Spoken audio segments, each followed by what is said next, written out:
Okay, we are live. And I have a feeling, Warren Whistler, welcome. I have a feeling we're going to be a little bit not filled up because on Facebook and even on YouTube, the Sunrise Movement, big Green New Deal thing was going on. And it might be over by now. And I was hoping people would join us because of course, Extinction Rebellion is a much different beast than what we were just watching there. But given that as it may, welcome. And we'll do a little update, and they can pick it up later on YouTube, right? Exactly. But what I would love to do with you is you tell us about your experience, because you were with me. You were here on with me right before, and it was a great discussion. And I'd like you to pick it up now. What did you learn? What's happened? Everything exciting. And take it away, Warren. Welcome. All right.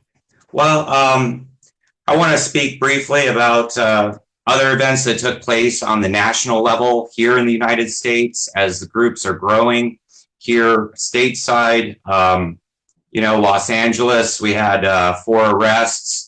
Denver had arrests. Brooklyn Bridge had arrests at a closure there.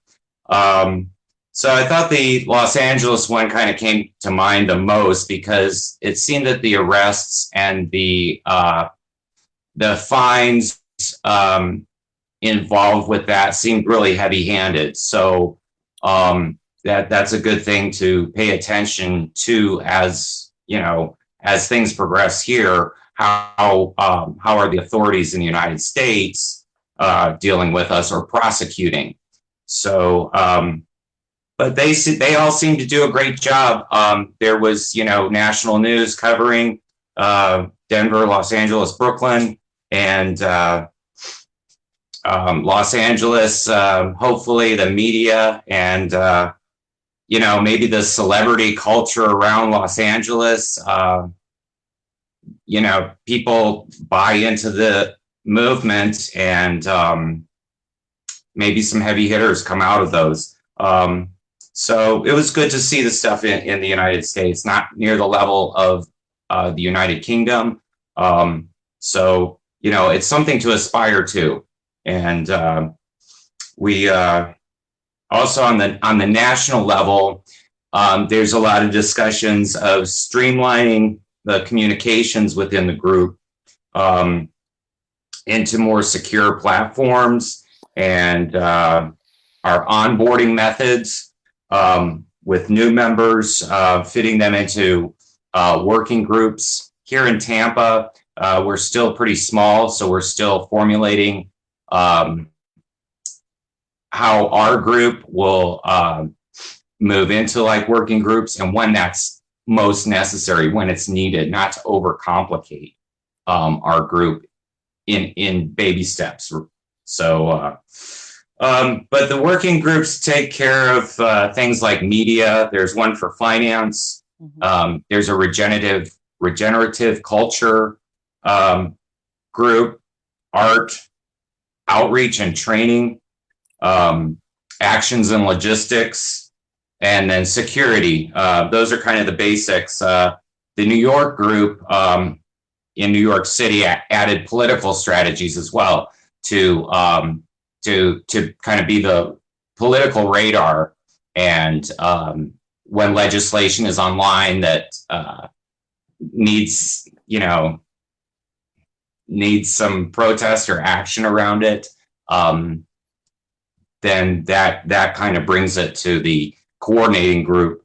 But all the pieces of the large group that are all fit into the working groups, they kind of report to the coordinating circle, and then the actions or the mandates within those groups then are put in place and acted upon. So that's some of the formulation. But like I said, in Tampa, we're trying to refine our onboarding process, and as well as on the nationwide level.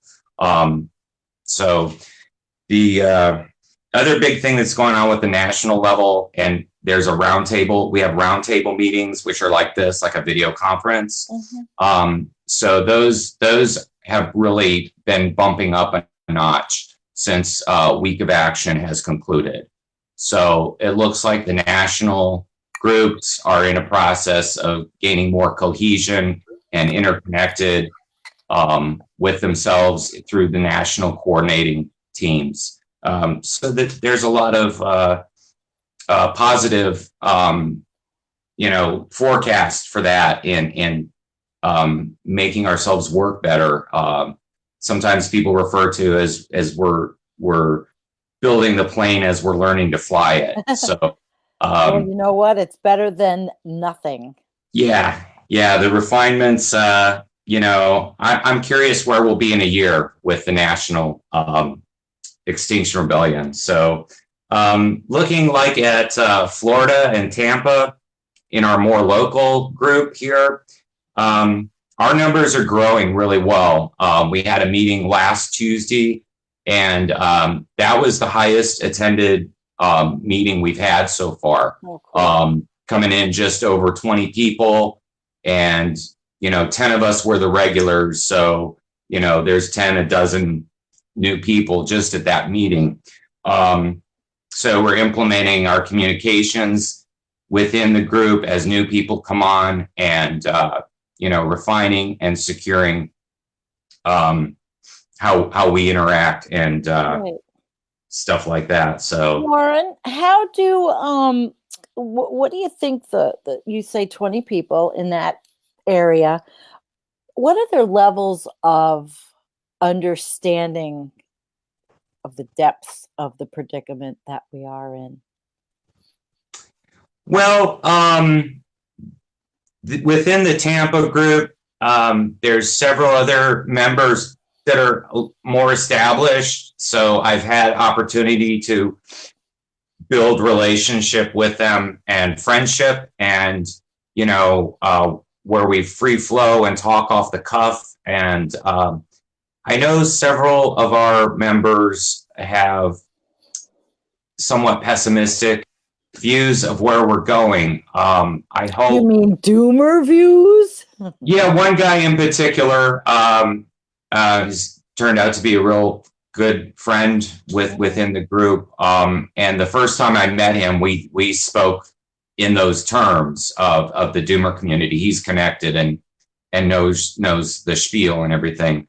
Some of the other members of the group, I think they're pessimistic, and but we're fighters, and we want to bear witness to this and take our place in this, no matter what is happening, and fight with our energy.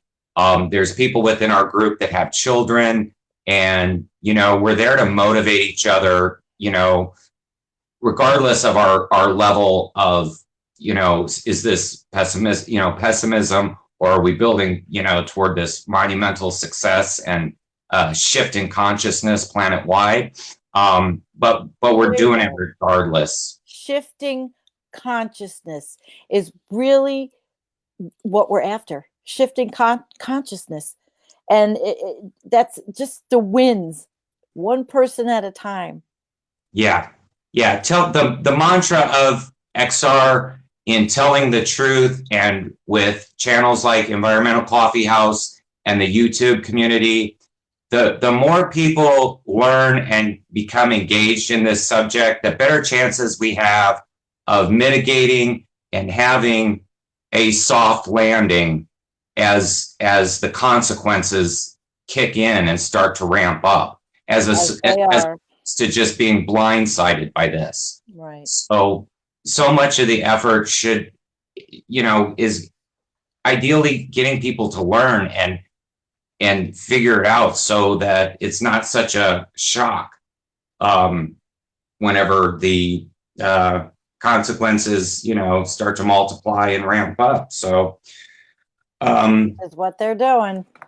I'm hopeful in that. I'm hopeful in the United States, and I think in the next year, I'm I'd like to look at XR in a year from now and see how it grows and see what kind of impacts we're making a year from now, stateside.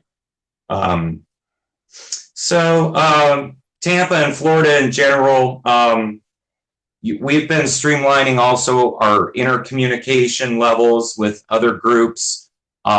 Miami just came on board, and that group is just forming now. It's all together. It's having meetings, but they're still in their beginning steps.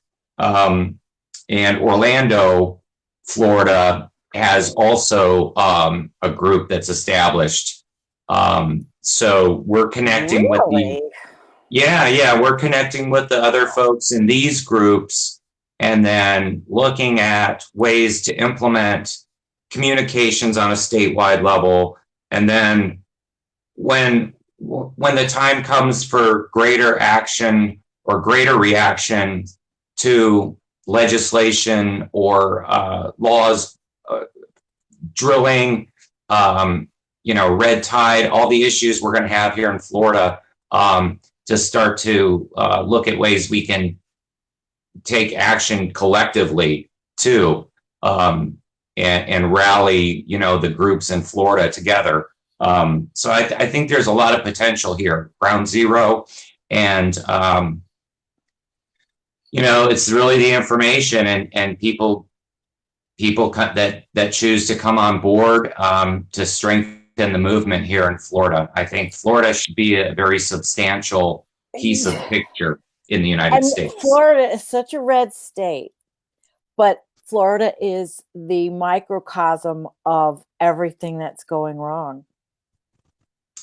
Yeah, it's a microcosm of politics for the United States as well. And, but even conservatives in Florida, the state identity here, people are really into protecting the environment. Maybe they don't know to what levels things are degraded or how bad things are.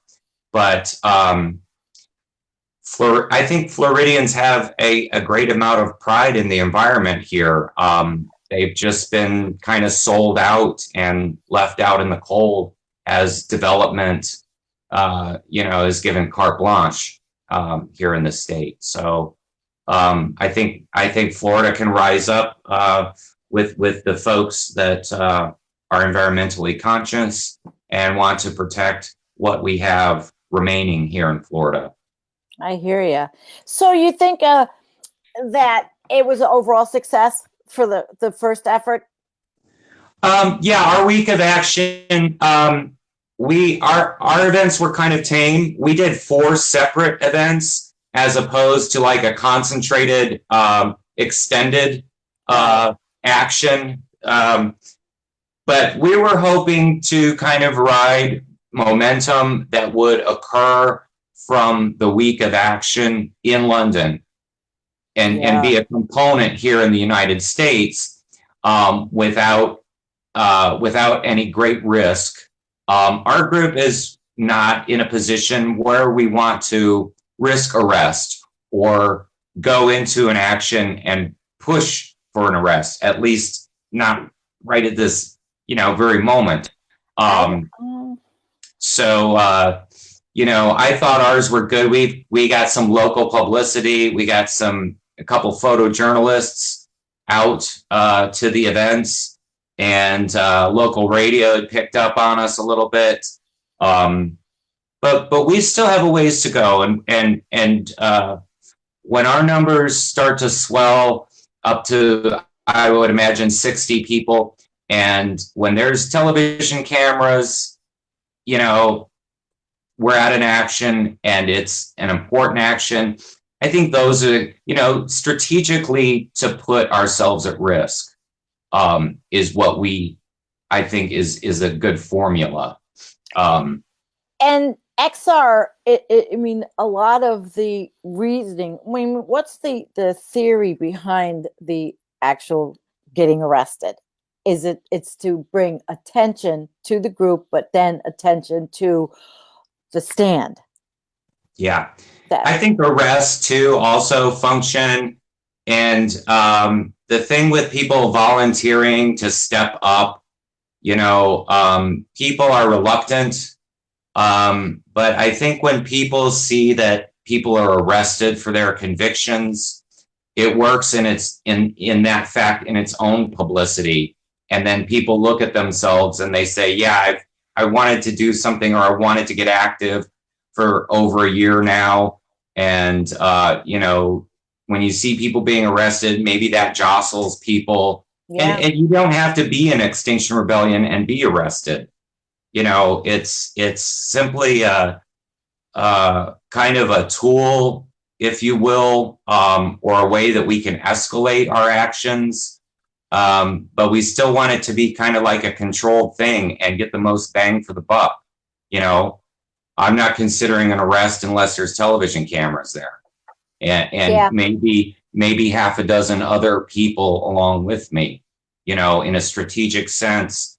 That kind of thing maybe hopefully calls people to action. I wish we could think of numbers greater than just 6. I wish we could think of numbers greater than just 60, 600 people waking up and saying, wow, understanding that when Bill Nye the Science Guy is on mainstream media using the F word, maybe we are in trouble.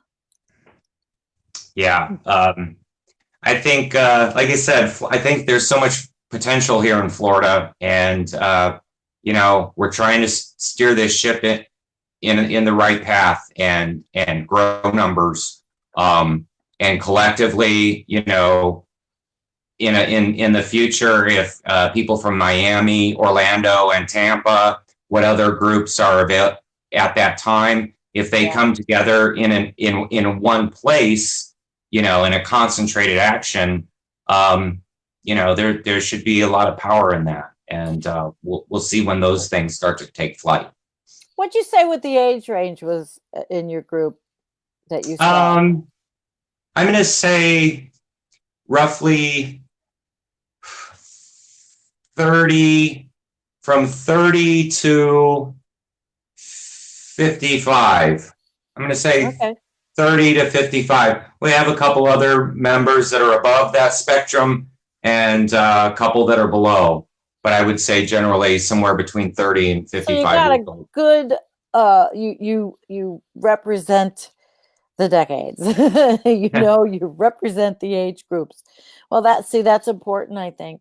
Yeah. I do think it is, because each person, each representative of the organization can take that message to his or her peer groups, and it's not just an echo chamber then. A cross-generational movement. Well, at our biggest event at our biggest event during the week of action, our event pulled out about 30 people, and the age range was from 92 years old to 2 years old. Wow. One of our members has children, and she brought her children and to several events. And on the higher end, one of our people that come to our events frequently, he brings his father, who's 92 years old. And have you actually had a chance to talk to the dad? Yeah.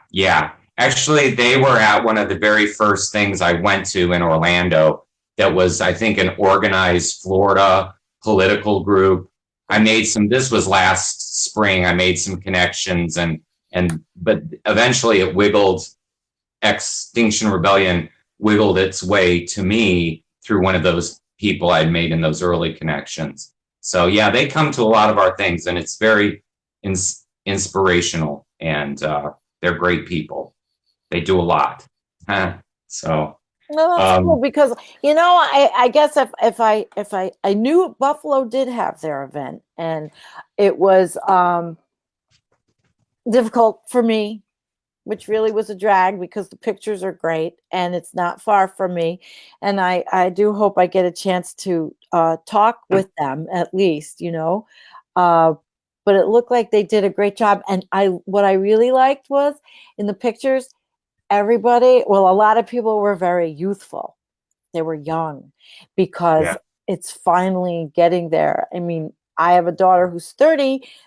I don't see her going and getting involved in this. I mean, she certainly knows, but I could see some of her friends, people in her peer group, because, hey, they're getting affected now. They're getting affected now, and things are changing rapidly. Even the farmers down here, everybody's seeing all the effects, and the planting patterns change every year. It's one more month pushed up. It was 42 today. It's May. We've had six. What is it? Six. This is the fourth wettest year in our area in 60 years. Just everything changing. The urgency of an Extinction Rebellion is what I guess interests me. The urgency of a lot of these ideas and discussions that are happening now, as we had the panel the other night, and as Torstein brought up here, which we could talk about in a minute. But Patrick McNulty, he has a technology. He wants to know, is Extinction Rebellion into solutions? His is Ohm Tech. You must have seen. Patrick, and did you see the video that Dave made? Just have a think on Ohm Tech. No, I didn't see that presentation. Okay, that was great. Tell us about the attitude, the stand with Extinction Rebellion, and let's say those kinds of things. Solutions. So I'll try not to be too vague on this, but it's a little beyond, where my vision is usually fixed with XR.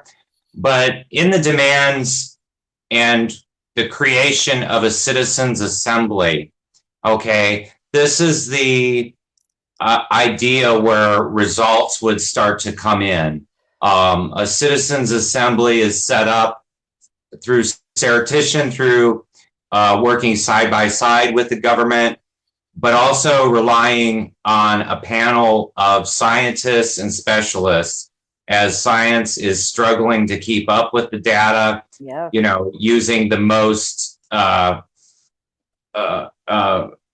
latest science that's available, and then looking at the worst case scenarios, what you don't want to lean toward. And a citizens' assembly would be the facet that works within the government, with the government, made of the citizenry, bringing the scientific community on board, and then that would facilitate the discussions of solutions. Extinction Rebellion, I believe, is predominantly looking at this critical mass and pushing the envelope when the consciousness shifts and everybody says, oh shit, what the fuck should we do now?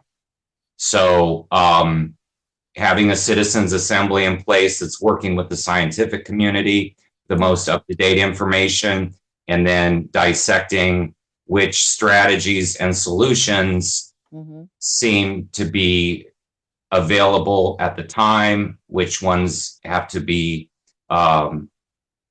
further testing before it's deployed. But I believe that's where the solutions would come in and work in tandem with the government. Do you really believe they're solutions? Because I mean, for me, I'm not looking at the outcomes. I'm looking at that. No matter what happens, no matter what is happening, people are going to look for solutions. Patrick's got a solution. People are going to look for technological ways to get around the fact that we are in grave trouble. But I applaud all of the efforts, all of the efforts, because it's going to happen anyway. Part of the solution is going to be adaptation. Okay, so the events are coming, the events are baked into the system. So not only trying to fix, if there's an opportunity to fix or render the climate, but also to prepare in adaptation for the calamities that are coming. And that's why I like the positive deep adaptation. group theory, but I can't, I try so hard to find time lately to try to get into more of this for me, and I just don't seem to find it. I don't know, like I have so much to do, but everything is taking me forever to get through. So, but I really would like to delve in more and be a little more involved, but you can only do so much, one person. Yeah, I'm not reading as much online near as much as I used to. So, ideas, it's hard to get through Facebook some days, and get a fix on the world we live in, I guess, in addition to NPR and Democracy Now. But good choices. Yeah, so the solutions, we'll see. We'll see what people come to as solutions. Mitigation, adaptation, fixing what we can, saving what we can. Those will be the hard facts. And do they talk about, is it all action? Is Extinction Rebellion like the action wing of, or is there conversation about, strategies? Let's say, okay, so let's say we got the attention of people. Now, what are the strategies we want to employ? Do we want to have mass, link everybody that's growing and planting trees all around the world? And I know it sounds really, simplistic and silly, but that's just one thing that comes to my mind, because we had Dr. Bougie on from Nigeria, who was talking about these greening efforts. And so I just wondered if that's something that the organization is going towards. I don't know. Yeah, strategies, I would say declare a fucking climate emergency. Okay. Yeah. Like, the week of action had some great results. The UK and Ireland. Okay, so what does that mean? What are the teeth? Okay, so declare a climate emergency and bring emissions to net zero by 2025. Let's start there. Let's build the plane as we're flying it. We're going to learn as we go how much we need to adapt or how bad it's going to get. But we've got to take this. We've got to get the government to take the steps, and for people to learn what their future holds for them. If that is even possible for our government at this point to do it, but I mean, at least I was watching today when we first hooked up. I was watching Bernie Sanders talk. I was watching Naomi Klein talk. I listened to Ed Merkley talk. I mean, it was a lot of hope, But it's okay. It's okay, because it's getting people out there to recognize that there is a problem. And even if it's just to recognize that they're a problem so that they can take care of themselves, their families, be equipped, open your eyes. Yeah. Well, I come back to 2020 and there's got to be a change in a couple key places, if you know what I mean. And once that comes to fruition and somebody turns off the madness that is taking this country down the gutter, then we have an in, then we have a wedge, and there's got to be a change and a shift in consciousness in this country. What's the backlash going to be if Trump leaves us? How long is it going to take to get some semblance of order again?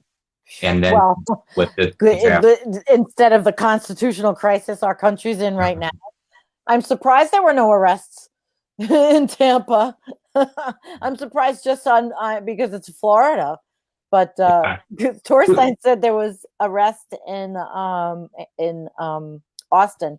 I don't know what happened in Buffalo. Buffalo's typically not in a real arresting city. There's a lot of activists in Buffalo. I mean, if I was in better shape, I was marching with them.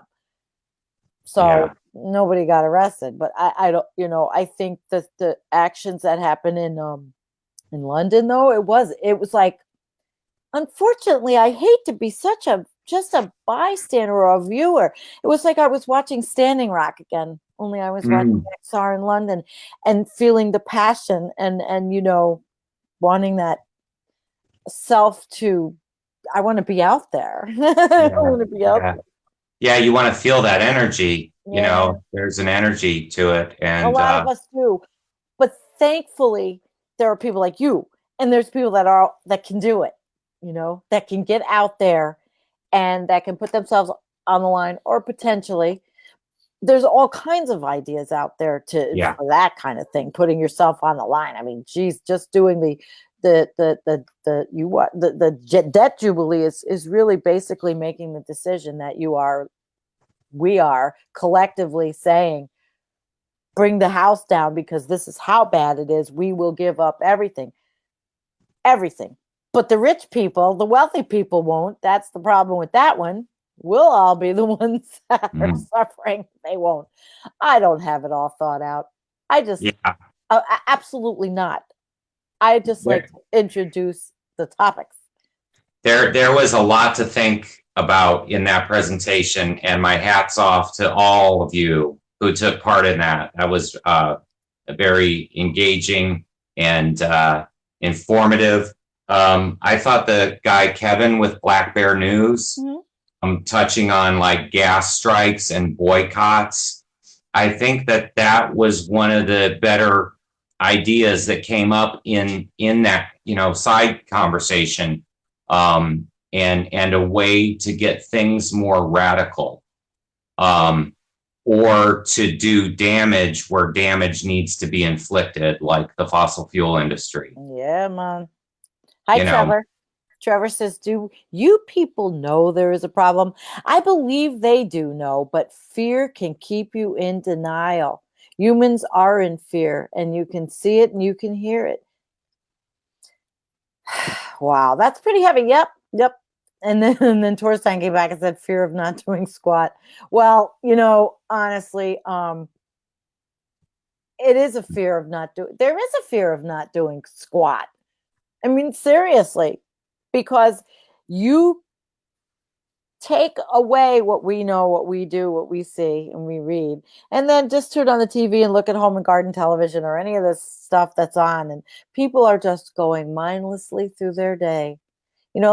I guess maybe, I don't know, maybe it's because I have a headache, or maybe because I didn't feel so good today, but I'm not in the most optimistic frame of mind. And every time I go up to Buffalo, I see all the building and the doing and you see it in Florida with the cranes and all, and you just feel like it's, I don't know if I feel fear of the coming problems more than the fear of not doing anything, that the political structures will continue to move in a direction that will propel us into boom. Not like boom, it's going to happen in one day. I mean, it's happening.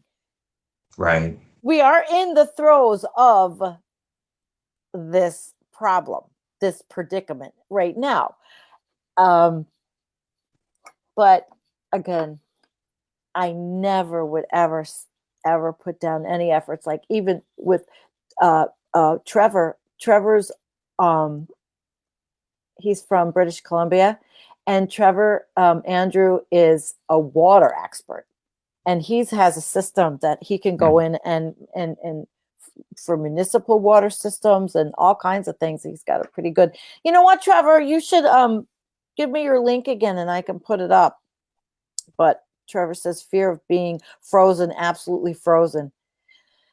I think that does happen to some people, but not in the XR movement. I didn't see any frozen people there. Well, we want to inspire people that are frozen because, as you alluded to, people know in the back of their minds, and they do see it on television. They're starting to connect the dots. They know that something is not right. Something is out of step on planet Earth. So as activist groups like Extinction Rebellion, as those participants and as those actions are escalated and the participants are arrested, hopefully people are going to say, look, I'm, 45 years old. I got a perfectly good physical body. I'm going to at least go to a protest. You don't have to be arrested, So, hitting critical mass is, I think personally, I think that's part of our goal too, and initiating this conversation so that everybody can respond in the best way that they possibly can, or know, and then let the governments try some geoengineering or whatever. It's bound to take place. Then we're going to deal with that when it happens, and the consequences, if it works, if there's consequences. Well, it depends on what. I mean, Patrick Bintolfi's OMTech is geoengineering, but it's not geoengineering of, oh my God, they're spraying us and they're killing us, that kind. Right. Right. This is using the Gulf Stream. This is using the Gulf to refreeze the Arctic. I mean, that's very simplistic. I don't even know if he's still with us, but it's that's a whole other when we get there. Carbon capture, that's the big one. There are a lot of people out there talking about without carbon capture we can't progress, but then the conversation is, well, then if we do carbon capture technology, is that just the green light to burn more? Oh, there's always something. Yeah. So we'll find out this year. Yale University is embarking on a solar radiation management, reflective, and cloud brightening. It's Yale or Harvard? Yale University. Yale is too, huh? Yeah. So they're going to spray calcium carbonate into the clouds in an effort to get them to be more reflective. But how long is it going to take to get geoengineering online? I don't think there's, we got to start learning. We got to start learning the ins and outs as a species of where we're headed, and not have the crash landing. Maybe have a slower glide, Yeah, tell that to people in Mozambique that are in the Midwest and everything. Okay, I did not mean to make this whole thing turn into a downer. It's just so many. So many things are happening. If Torstein is watching, the other night in the roundtable, when I went back in and watched it so I could get his audio. Oh, yeah, finally. He spoke of a professor and a strategy of removing nuclear waste from planet Earth, so that when things start to go down, there's not 450 nuclear power stations online. So this is preservation and adaptation, mitigation. These are also conversations that need to take place in the strategies. Other than looking at the worst case scenario. That's great. I'm so glad that you said that you came back in and that you talked about what he said, because that is important. That is, you're exactly right. And you just snapped me out of it. That's a big deal. I thought that conversation and then Kevin's conversation with the gas strikes, or implementing boycotts, maybe some strategic moves. I think the debt strike is a good idea too, because it's radical, but the consequences and the aftermath of that, it seems to me like a crash. Well, that's where all the discussion is on the Reddit page now. And there are people discussing every single aspect of this whole thing after and support, just like you were saying, what happens because it's going to hit the most unfortunate, poorest, the people that, and the vulnerable, and it's all starting to be a discussion. I know sometimes this discussion is not going to do anything, and it is what it is, but it's what we have. everything we're doing is doing something, Sandy. Yep.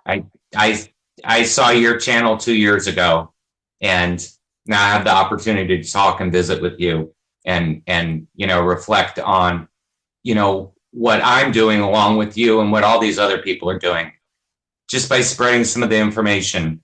Yeah. And bringing people into the light and waking them. And then hopefully the wake up leads to action, and action leads to some results. And here we are. That and will Patrick says we need to launch that nuclear waste to the sun. How do you do that? Boy, that's probably another just have a think video. That's a great topic, and that's something that I thought was brilliant, in looking at the future, in ways to preserve what's going to be here in 100 years. Yeah, there you go. Yeah. So, what is going to be here in 100 years? Who the hell knows? Sometimes all I care about is what we're doing now, and what we're doing, and who we're affecting, and how we are to each other right now. How living, yeah. Because I can't hinge to any outcome, and I think those of us that are super successful at not saying I'm like a Jem Bendel who's doing his and getting the people to be mindful and thinking is not thinking of the outcome. It's the here and now. Right. And not even a full out like a prepper mentality, but just being able to cope and adapt to what comes out. I feel you think about any horrible weather event can make someone need to have coping and adaptation skills, because it's happening. It happened to us. We had a tornado. I wasn't adapted for a tornado. I wasn't adapted for everything that happened here. And you live in Florida. So, of course, you're probably a lot more adapted towards something happening like climactic weather, Yeah. During Hurricane Irma, we went for 9-10 days without electricity. So those are the kind of shocks that Floridians have to put into the equation. Lack of water, lack of electricity, gas shortage. So hurricane season is, since 2015, 2016, hurricane season in Florida for me is a real nail biter, because, having an awareness of the climate crisis, which is already in the background, black cloud looming, coming towards us. And then June 1st, it's hurricane season. So it's like, okay, game on, here we go. Do we have some supplies at the house? Can we, provision water for a couple days? Florida, like I said, Florida should be a heavy hitter in this whole thing, because Florida has so much to lose with expansion and just the urban sprawl and the urban spread. They're talking about adding 4 new toll roads statewide and chopping up a lot of the remaining, preserve areas and natural areas. So painful. We're looking at oil drilling and oil exploration in the Everglades. So, and then we're looking at superstorms, hurricanes, real estate collapse, and insurance market collapse, as we go a little further, as the story takes us. So Florida, we need to fight in Florida while we can, because we're about, anytime can knock our asses right out. All right. Well, then, you know what? I think that's actually a perfect segue for us, because that is why you're there, because your state needs you. And that is a beautiful state. I like coming down there. I don't know if I could live there, but it is a beautiful state. And it takes quite a bit of adaptation just to in Florida. After about 5 years, 10 years, you got it. Oh, really? Yeah. Jeez. 5 or 10 years from now, then they talk, okay, Florida will be underwater. Well, we don't know. That's why we just live for today, and all these actions are for the now. Yeah, we want to make some future. I mean, there's a lot of kids still being born. So I'll try to go on a more positive note. It was kind of cool to know that, to watch you go through the process, know what you were going through. That was really cool. And I really was happy that you did it and you shared it. And keep going. Week of Action was excellent. In so much, it was a great bonding experience for our group. We learned and took away things from it. We know where to escalate next time when we start doing some actions, if we want to escalate. So it all in all was a great experience for us. And we all drove ourselves pretty hard, I think, up to and through it. And I think we've had some great results. We had new people at every event, 1 or 2 new people. And like I said, our meetings and our Facebook presence has really, during the Week of Action and this following 2 weeks since, has really been spiking. So, more power to Florida. I think Florida should be one of the heavy hitters. And I'd like to see it. I would like to see it. Me too. Yeah. All right, everyone. Well, thank you all for coming. Trent is with us. Trent says I say we make nukes. Trent, come join the Facebook crowd from YouTube. He's a veteran of all of the YouTube channels. Kim's with us, and Patrick. Oh, Patrick. Florida has the Gulf Stream, which can power civilization. That's his thing. Yeah. So anyway, we can digress, but I'm tired, guys. Thank you so much. Mwah. Thank you, Warren. Love you. Yep. Thanks for coming, guys. Rebel for life, folks. Florida, get your game on.